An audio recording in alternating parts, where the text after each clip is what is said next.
Bonsoir à tous. L'identification des populations démarrée en février 2020 se poursuit. Des innovations conduites par l'Office national de l'état civil et de l'identification, l'ONESI, ont été apportées à ce processus avec leur lot de grincements de dents. Nouvelle carte nationale d'identité et état civil harmonisé, où en est-on? Ces données sont-elles fiables et sécurisées?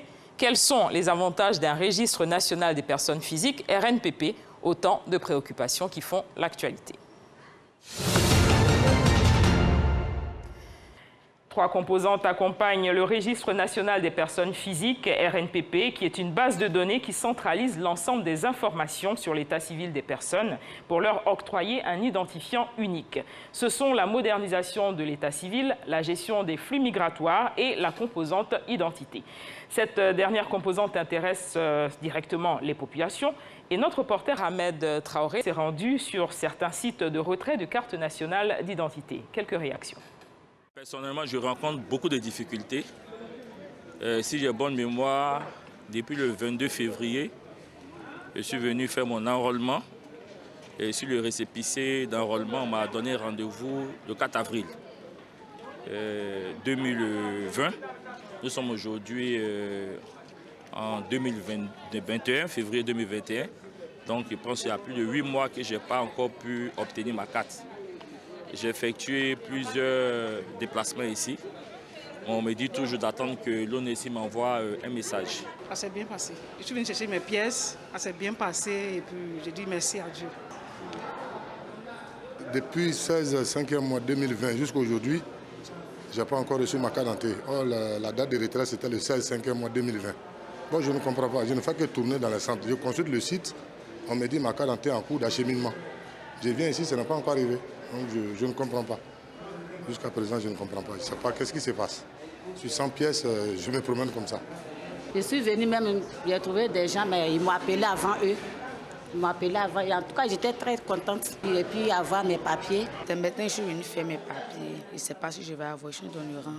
Depuis 8 heures, je suis là. J'attends. Ils ont déjà pris mes papiers. Depuis matin, on dit, ils ont cherché, ils n'ont pas eu. Ils vont chercher d'ici le samedi, vous m'appelez. Et plus Dieu qu'ils n'ont qu'à retrouver d'ici le samedi. Ça se passe bien. Depuis on a enroulé jusqu'à aujourd'hui. Il n'y a pas de problème, on est là. Quand on vient, les gens nous reçoivent bien.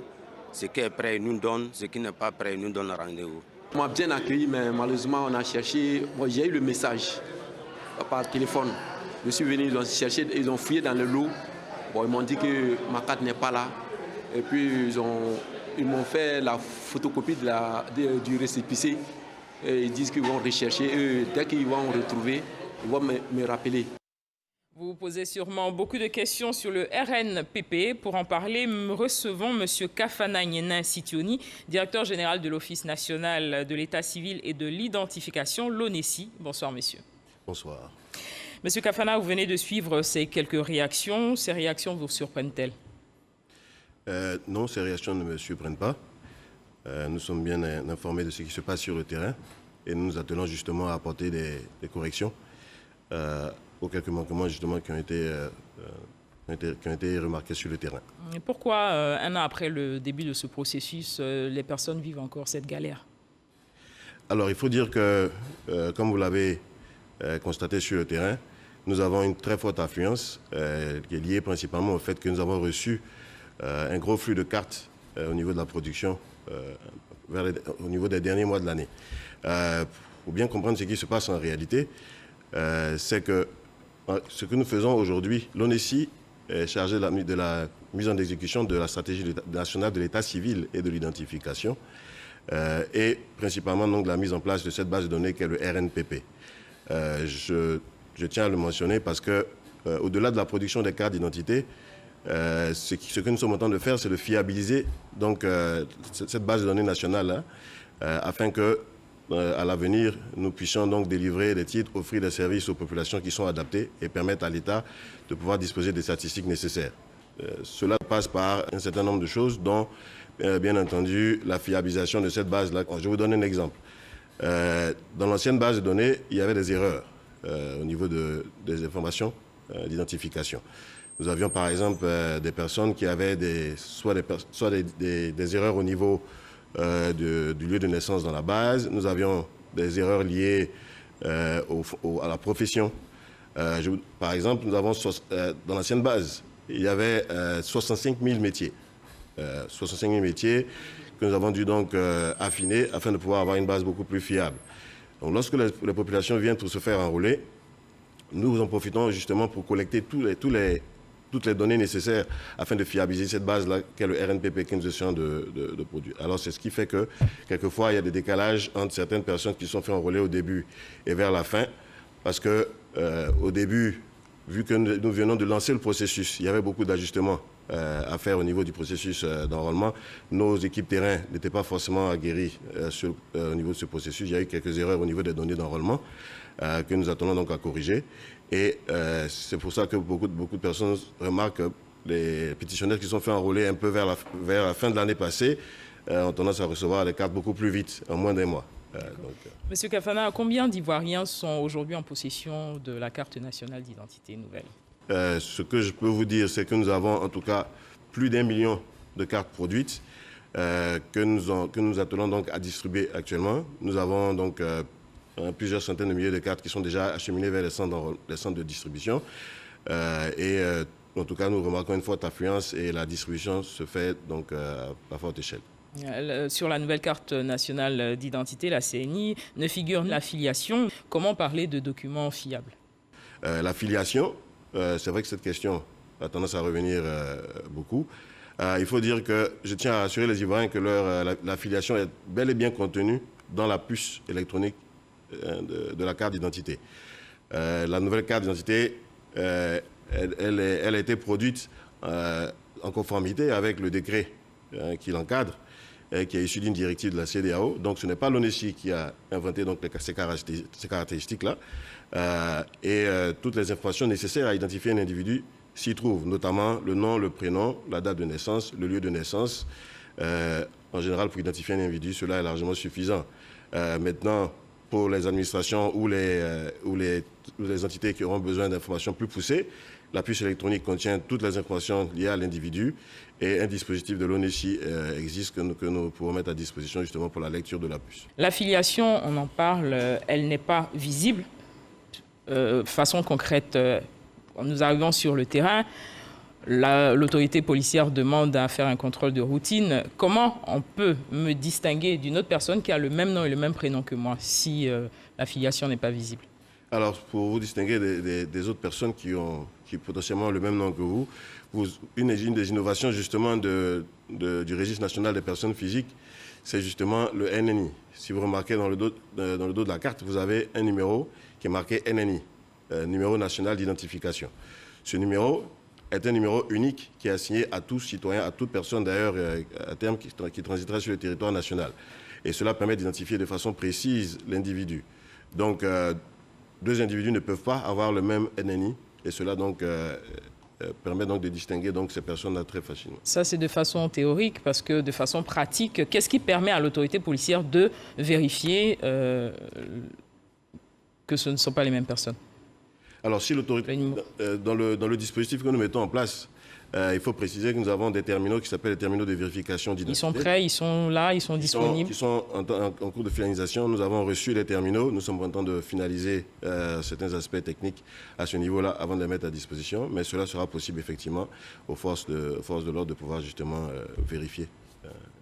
Au retrait de la nouvelle carte nationale d'identité, certaines personnes n'arrivent pas à laisser leur empreinte, l'empreinte qui est inexistante. Quel dispositif et quelles dispositions prenez-vous pour ces cas-là? Alors, nous avons effectivement un scénario prévu au niveau de nos centres de distribution pour cela. Il est vrai que de façon naturelle, il y a des personnes effectivement qui ont des difficultés justement au niveau de l'empreinte. Donc cela a été fait connu. Et donc nous avons donc un processus, un scénario qui est prévu pour cela, pour leur permettre d'avoir accès à leur carte d'identité.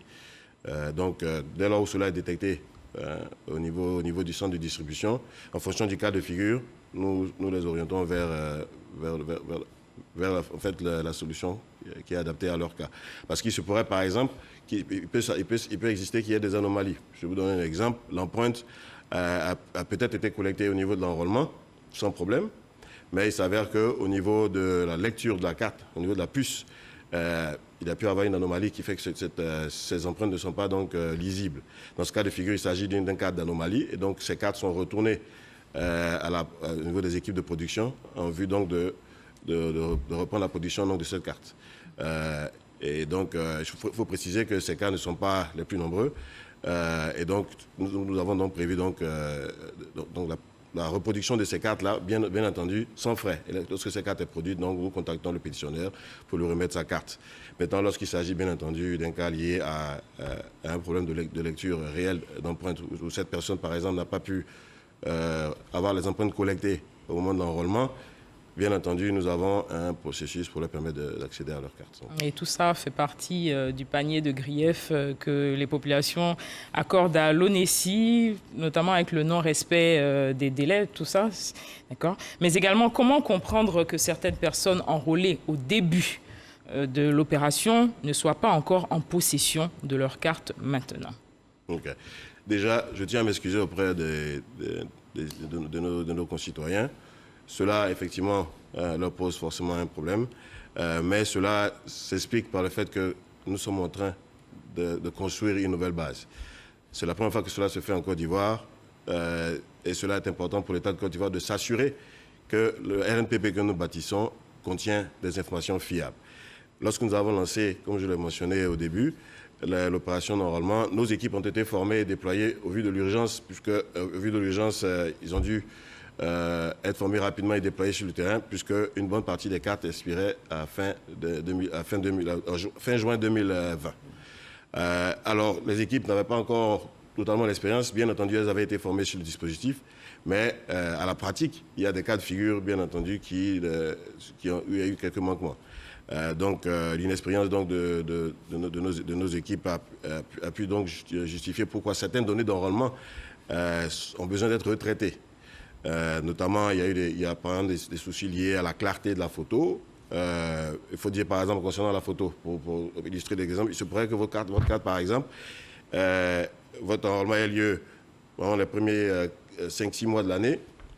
Vous verrez, par exemple, que nous constatons, par exemple, qu'il y a des erreurs, soit au niveau de la clarté de la photo, soit au niveau même de la conformité de la photo, parce que les nouvelles normes liées à la nouvelle carte, ce qui concerne les photos, c'est la norme ICAO, qui permet donc, qui est la même norme utilisée donc au niveau du passeport.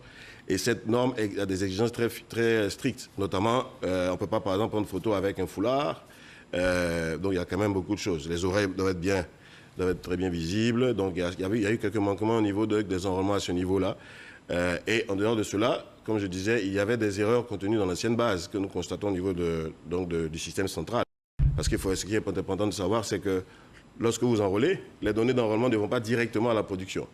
Nous avons une base intermédiaire où toutes les vérifications sont faites pour s'assurer qu'il n'y a pas d'erreur à la sortie. Et donc, vous trouvez par exemple des problèmes liés à l'ancien lieu de naissance, par exemple, qui n'est pas conforme aux nouvelles dispositions. Un individu peut, par exemple, être né à Bromacoté, sauf que Bromacoté n'est pas un centre d'état civil. Donc, il faut que chaque lieu de naissance soit lié à un centre d'état civil. Et donc, c'est tout cela que nous faisons, qui fait que, au niveau du traitement, bien entendu, certaines personnes qui sont enrôlées donc, au début de l'opération, dans les premiers mois de l'opération, reçoivent leur carte un peu plus tard. Mais je veux vous assurer que cela est aujourd'hui réglé. Donc nous attelons à corriger toutes ces erreurs qui ont été faites au début. Donc c'est ce qui fait que ces personnes ont tendance à attendre plus longtemps. Et ceux qui se sont fait enrôler après que tout cela a été ajusté reçoivent leur carte aujourd'hui en moins de mois. Donc nous avons plusieurs exemples qui le prouvent. Aujourd'hui, un Ivoirien qui s'enrôle dans un centre d'enrôlement pour le renouvellement de sa carte d'identité, en moins de mois, il a sa carte. Nous avons des cas de 2 semaines, des cas de 10 jours, etc. Donc cela, aujourd'hui, est beaucoup plus fiable. L'ONESI, ce sont également les cartes de résidents. Quel est le point de cette opération? Ce qui concerne la carte de résident, il faut dire que, à mon arrivée à la tête de l'ONESI le 18 décembre 2020, j'ai constaté donc quelques jours après, effectivement, qu'il y avait des soucis de production au niveau de la carte de résident, depuis début d'année 2019 d'ailleurs. Et cela est lié à certains problèmes d'ordre technique, liés à l'ancien dispositif qui était utilisé. Et donc, nous avons, avec les ingénieurs, pu redémarrer la production, mais au contre-goutte, parce qu'effectivement, il y avait des problèmes techniques liés à l'ancien système. Donc, nous avons recommencé à produire donc, ces 4 résidents à partir du mois d'août-septembre. Mais il faut dire que nous avons également un processus de renouvellement justement de ces titres. Nous avons une nouvelle carte résident aux normes similaires à la nouvelle carte d'identité, donc à la norme très élevée, qui va être lancée justement dans le mois de mars. Et donc ce nouveau dispositif, c'est tout un nouveau dispositif, un nouveau système de production qui est en préparation, qui va permettre donc de pouvoir produire des nouvelles cartes résidents de toutes ces personnes concernées.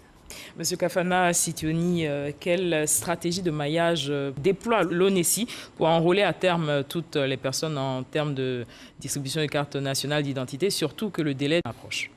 Depuis l'année dernière, nous avions une cible de 6 millions, à peu près 6 500 000 Ivoiriens concernés donc par le renouvellement de ces titres-là. Nous avons mis une stratégie qui est très bien affinée. Les équipes sont prêtes. Nous avons prévu en tout cas le déploiement de plus de 3 000 agents d'enrôlement. Et de façon parallèle, bien entendu, plus de 1 500 agents de distribution qui sont en cours de déploiement actuellement sur le terrain. Nous avons également profité pour procéder à un renforcement de capacité de nos équipes. Donc aujourd'hui, l'enrôlement est beaucoup plus fiable. Les équipes savent les erreurs à éviter. Le système de production est bien rodé. Et le dispositif de distribution, nous avons apporté beaucoup de corrections à ce dispositif-là afin de pouvoir mieux absorber les foules. Et donc, nous multiplions les centres de distribution. Nous sommes en train de procéder à plusieurs mises à jour au niveau des équipements afin de les rendre plus rapides au niveau de la distribution. Donc, en tout cas, en termes de capacité, nous avons la capacité de pouvoir justement enrôler et distribuer ces cartes d'ici fin juin 2021. Ce que nous demandons aux Ivoiriens, c'est de ne pas attendre la dernière minute. Est-ce que l'opération se poursuit? Parce que l'opération se poursuit, elle ne s'est jamais arrêtée. Donc, il ne faudra pas donc attendre à la dernière minute pour se faire enrôler, parce qu'avec toute la bonne foi que nous avons, nous ne pourrons pas absorber 4 millions de personnes en un mois. Donc, j'appelle donc les Ivoiriens à venir dès maintenant se faire enrôler afin que nous puissions donc leur délivrer le titre avant l'expiration donc de la date. La modernisation de l'état civil, où en est-on? C'est donc la composante numéro 2 de ce grand projet qu'est le RNPP. Et cela consiste donc à la digitalisation du processus de collecte des faits d'état civil. Cela donc vient de la loi sur l'état civil de 2019 qui a donné naissance également à une stratégie appelée la stratégie nationale de l'état civil et de l'identification. Donc ce processus de modernisation est en marche. La grande innovation, c'est que aujourd'hui l'ONESI a décidé donc à travers donc cette stratégie-là que nous mettons en exécution, d'aller au plus près des populations. C'est vraiment l'innovation donc de cette nouvelle stratégie que l'État a bien voulu mettre en place. Parce que vous n'êtes pas sans savoir qu'il y a beaucoup d'Ivoiriens qui naissent et qui n'ont pas d'identité. Dans plusieurs régions de notre pays, nous avons des enfants qui naissent, qui n'ont jamais été enregistrés au niveau de notre système d'état civil. Et donc nous avons tout un processus de rattrapage prévu pour cela. Mais l'innovation, c'est que nous avons des dispositifs électroniques qui permettront donc de pouvoir capter ces faits-là au plus près des populations, notamment au niveau des communautés, au niveau des centres de santé. Et cela est en bonne marche. Depuis début janvier, nous sommes à une phase pré-pilote afin de tester le dispositif qui a été préparé depuis l'année dernière. Ce dispositif est aujourd'hui déployé dans 10 centres de santé et dans 5 communes.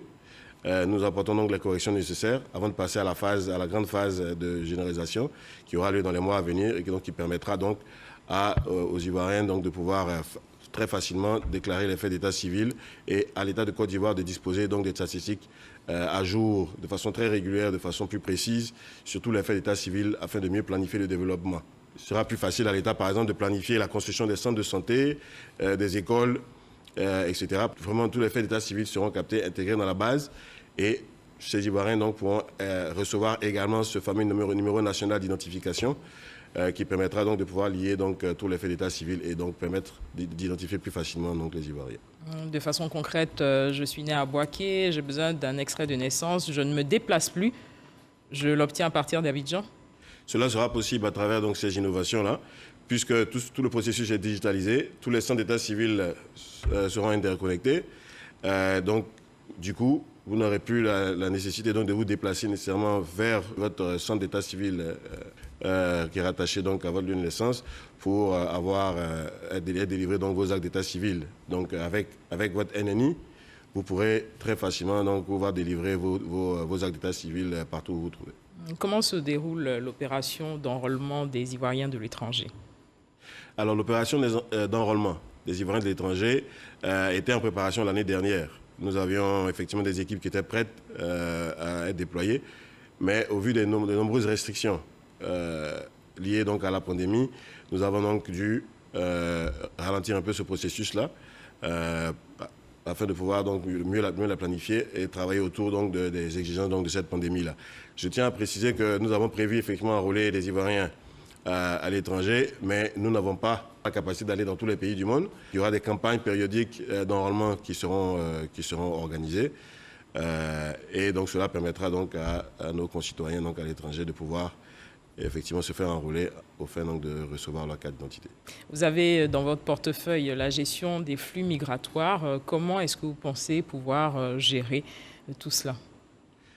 Alors la gestion des flux migratoires, qui est la composante 3 du projet RNPP, consiste réellement donc à la collecte donc des faits liés donc toutes les années venues justement des populations ou des migrants au niveau de la Côte d'Ivoire. Il est important pour tout État moderne de maîtriser ce flux-là, mais nous travaillons bien entendu en collaboration avec toutes les entités, toutes les administrations qui ont à charge donc ce volet-là. L'ONESI n'est pas l'entité unique ou principale qui est en charge donc le flux migratoire.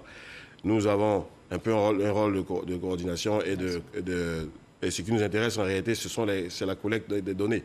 Donc nous travaillons avec nos amis de la DST et de tous les autres services afin donc de pouvoir avoir les informations nécessaires. Parce que ce qui est important pour nous, c'est de pouvoir délivrer donc ce NNI-là, savoir qui entre et sort du territoire afin de pouvoir donc, bien entendu, les identifier et permettre à l'État de Côte d'Ivoire de pouvoir mieux maîtriser donc ces flux. Justement, quel dispositif aux frontières? Aux frontières, plusieurs choses sont prévues, notamment, comme nous le faisons au niveau de la composante état civil, il s'agit donc du déploiement d'équipements qui permettent donc la collecte des données, des flux, la collecte des données liées aux flux migratoires. Mais cela se fait en collaboration avec d'autres services qui ont déjà déployé des dispositifs. Donc là où cela n'est pas possible, nous apportons notre appui. Là où cela est déjà disponible, nous nous interfaçons bien entendu avec les différentes bases de données afin de pouvoir collecter ces données et enrichir donc le RNPP. Je rappelle que vous êtes le directeur général de l'Office national de l'état civil et de l'identification, l'ONESI. Où en est-on avec le programme WOURI, l'opération d'identification destinée à l'ensemble des populations vivant sur le sol ivoirien? Alors, je tiens à préciser que pour le projet WOURI est un projet de la Banque mondiale. C'est un projet de la Banque mondiale, un projet d'identification. Et ce projet ne concerne pas, parce que j'avais une confusion qui avait été faite, je pense, l'année dernière concernant donc, la carte d'identité. Ce projet ne concerne pas la délivrance de cartes d'identité. Il s'agit plutôt d'un projet sous-régional financé par la Banque mondiale qui consiste donc à permettre à tous citoyens de la CEDEAO d'être identifiés et pouvoir recevoir justement un numéro d'identification unique. Donc cela, bien entendu, s'aligne donc sur les objectifs donc, du RNPP. Donc ce projet se poursuit. C'est vraiment un projet de la Banque mondiale, je tiens à le préciser. Merci M. Kafana Nyena Sitioni, directeur général de l'ONESI, d'être venu sur notre plateau. Merci. Merci. Le RNPP, Registre national des personnes physiques, se présente aujourd'hui comme un outil de développement.